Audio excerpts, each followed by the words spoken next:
I'm now going to talk about the cut chart. If you like to print out all the pieces and cut them, you can.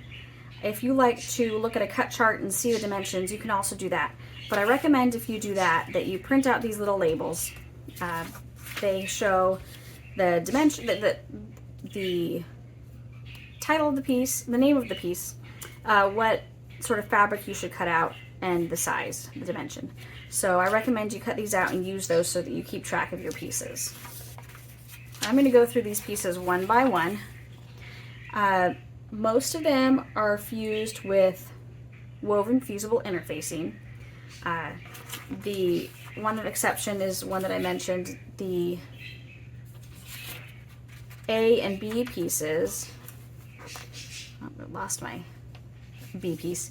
The A and B pieces, which used A or B but not both, for this top section, is fused with fusible fleece. Now, if you have a thicker fabric, you can use woven fusible interfacing, or I did not use any interfacing on either this piece or these pieces for this vinyl because it was a thicker fabric, so I didn't use any interfacing at all. But most of the pieces in this pattern are the lining, and most of them, and many of them, are interfaced with woven fusible interfacing or nothing. So what I suggest to make your cutting process easier, for the small you need 1/3 of a yard of lining, and for the large you need 1/2 a yard. And in the instructions I tell you exactly how much of it to interface. And then you take all of your lining pieces and you take the ones that need, okay, I am missing an important one. This is the second time I did the video because I forgot to have my mic the first time, so apparently I did never find I misplaced one piece, sorry. Okay, so here is my piece B. Remember, you need A or B, but not both. And I need 2 linings. I've got my card slot. I've got my lining piece. Oh, here it is. And I've got my zipper pocket lining and my card slot backing. And this is backed. And those are all interfaced.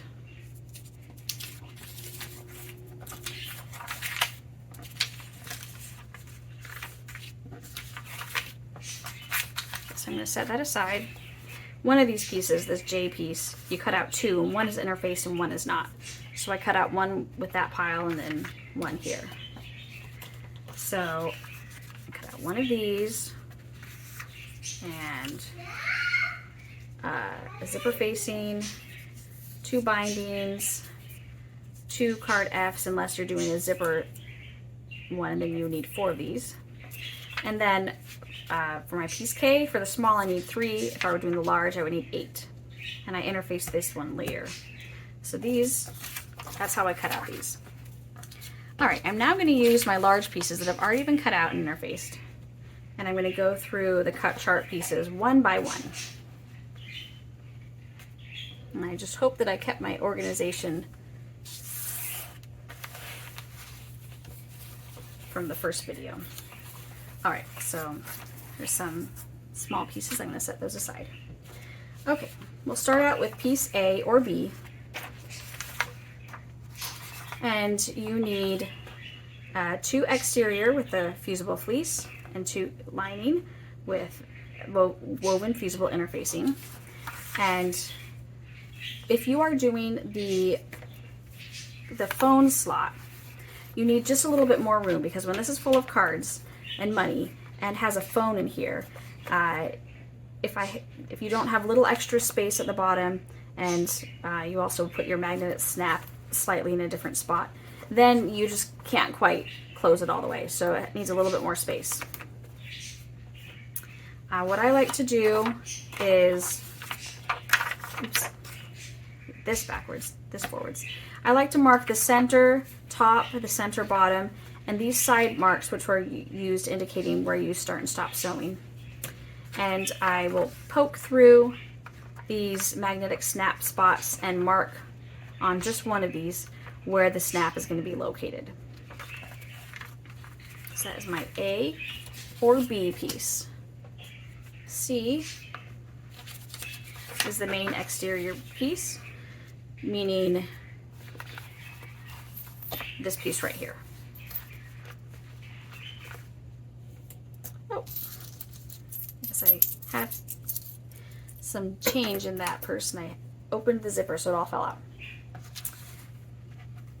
So on this piece, because it is a 1/4 inch wider than it is tall, it's very easy to mix up which way it goes, especially if you're not using a directional fabric. So mark the top center so that you remember that. If you are doing D-rings, you're going to need to mark them. And then I poked my pen through and I marked these holes as well. And later on, when I am inserting the magnetic snaps, I will take a washer, place it on top of that dot that I've already marked, mark right here with my pen. Actually, I'll do that now.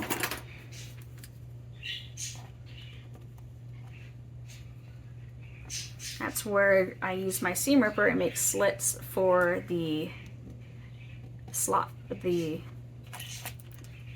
little, I can't remember that word now, prongs, the prongs to go. I like to make all these marks at the beginning so when I am sewing later on, I don't have to go find my pattern piece or my instructions and say, where exactly do I put the magnet snap? You can use spring snaps as well instead of magnet snaps, but I don't have the equipment to do that. So C. Piece D is a lining piece. Once again, this is a 1/4 inch wider than it is tall, so I did mark on the back that top center. And then this shows you where the zipper facing will be located later on. If you want to make some sort of mark on the front, do it with a pen that will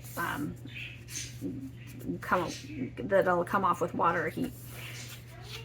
And yeah, so piece E, the card slots. The pattern tells you what dimensions to use for folding, but I also like to take these creases, and I'm not sure if you can notice because it's got a pattern, but I went ahead and marked with a very short line on each side where these creases are, and that'll help me when I am folding.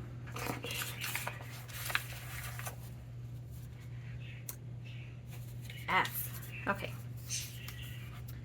So when I'm doing a zipper version, you'll notice, okay, sorry, first,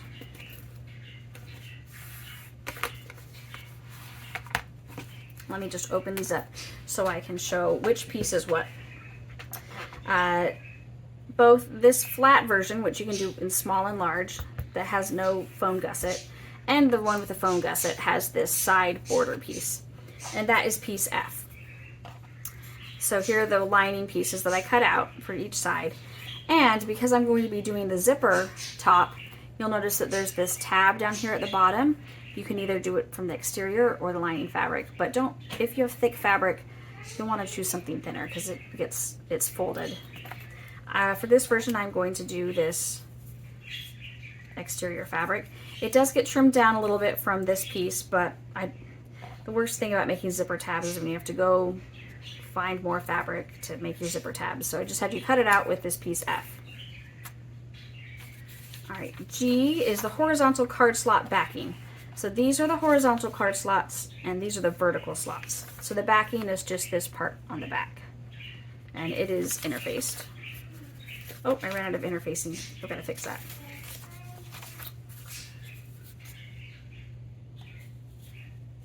P, oops, that was G. H, these horizontal card slot reinforcements. This is medium weight interfacing. It's very thin, but it just adds a little bit extra, so it helps these hold up over time. So this goes underneath each fold. I is only for the large, and it is only for if you are including a foam gusset, and it is this piece right here. If you want to have a contrast, this is a good piece to contrast. H-I-J. Okay, For J, you have two pieces. One is interfaced and one is not. One is cut on, the interfaced one is cut on this dotted line. It's 1/2 inch narrower. And the narrower one with the interfacing is the one that you put the card slots on. And when you get to that point, if you have your piece out, you can use these spots on the side to help you place your card slot. I like to do that. Or you can mark it in pen on the side to help you know where the top of your card slot should be. And then the other piece is for the card slot backing. So this back part.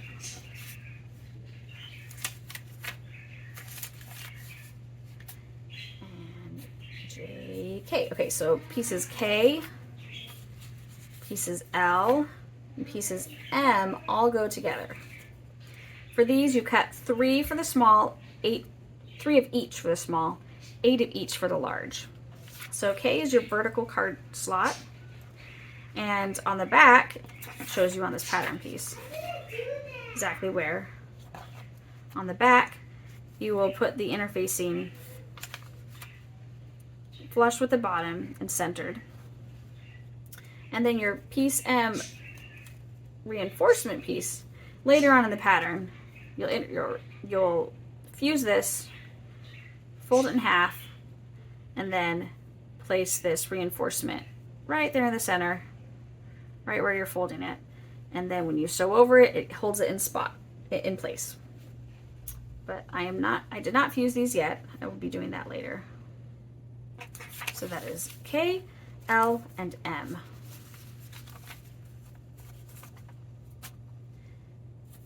One more M. And then N is the card slot binding, so right here. And then you cut 2 of them because you also use it right here. You will trim a little bit of that off. But if you want to do a contrast, these 2 would be great to use a contrasting fabric. One reason I have this here, actually the reason I added this to this side is so that later on when you're sewing right here, it doesn't end up being really, really thick. I'm trying to sew over all these cards and the edge and the interfacing. It ends up really thick, and not all domestic machines would be able to handle it. Mine barely could. So I added this little border, and so it won't be nearly as thick on the edges. That is piece N, and it's not interfaced. Piece O is also not interfaced. It's the zipper facing. It does not end up being seen. It's just on the inside so that you don't end up having a raw edge of your zipper, which I don't usually mind a raw edge of my zipper, but if I'm putting change in and out, I do not like getting caught on the edge of the zipper. So for this, I have a zipper facing, and the zipper lining is piece P, and it is interfaced. So O and P go together. Q is for the stiff interfacing, and I did not choose which type I was going to use yet for this large. But once I do, I will cut it out. This is just a little wider than it is tall, so keep that in mind. And that is sewn in at the very end or slipped in separately, so you can do one or the other. Depends on how thick it is. So that's piece Q. And then piece R is only for the large, and it's only if you are including a strap, and it's this piece right here. I did not interface it. It's a little thicker fabric, but I am going to put some grosgrain ribbon in there to help it not stretch over time. So it's piece R. And piece S, I included this in the pattern. It's not the cutting piece for S, but it does give you the dimensions. 52 inches is the length I recommend, but that is customizable, totally customizable to whatever height you want. I'm 5'1", and 52 inches is a little long on me, but just a little bit. So I think that most women of average height, it would be a pretty good length for. This also, if you are, for mine, this is too thick to interface the whole thing, but I wanted a little bit of interfacing, so I just did a strip down the middle. And if you are interfacing a strap, I recommend not interfacing the end, because when it wraps around this part, it can be pretty thick. So I don't want interfacing there, so I did not interface the last inch.